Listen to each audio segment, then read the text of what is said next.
I'm Jonathan Bechtle, and I'm an attorney with the Evergreen Freedom Foundation. Today, I'm speaking to you from the steps of the United States Supreme Court, where the 9 justices have just heard a crucial case that may determine the future of election reform around the nation.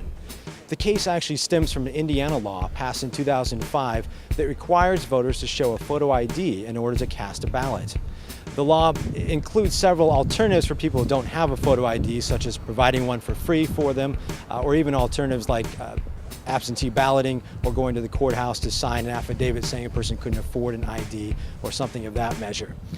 Despite those alternatives, however, the law was immediately sued in court by the Indiana Democratic Party and several other organizations such as the NAACP, the ACLU, and was attempted to be joined by the League of Women Voters.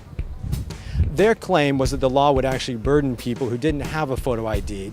The state, of course, argued that that wasn't the case and that voter fraud made it necessary to enact this type of security requirement. The District Court and the Seventh Circuit Court of Appeals agreed with the state, saying that voter fraud was a real concern and that the burden on voters was allowable and justifiable to prevent voter fraud. In fact, the Democratic Party was unable to show even one voter who had actually not been able to vote because of this photo ID requirement. This case impacts far beyond the borders of Indiana, however, because other states have tried to enact similar laws. Washington State, for example, while a photo ID law wouldn't be useful with the lack of polling places that we have, has talked about introducing reforms such as proof of citizenship when registering and other types of verification identity added to mail ballots that will be affected by the court's decision in this case today. For that reason, the Evergreen Freedom Foundation filed an amicus brief drawing the court's attention to that broader scope of effect that this case may have.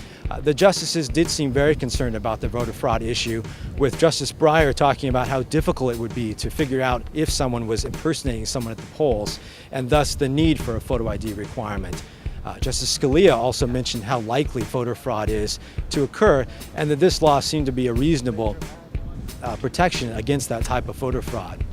We'll have to see how this case turns out. The justices have several months to return a decision. It will come out by June or earlier, and the Evergreen Freedom Foundation will be watching that decision. We'll review it when it comes out, and we'll report to you what the impact of that decision will be on election reform efforts in Washington State and around the nation. This is Jonathan Bechtle with the Evergreen Freedom Foundation.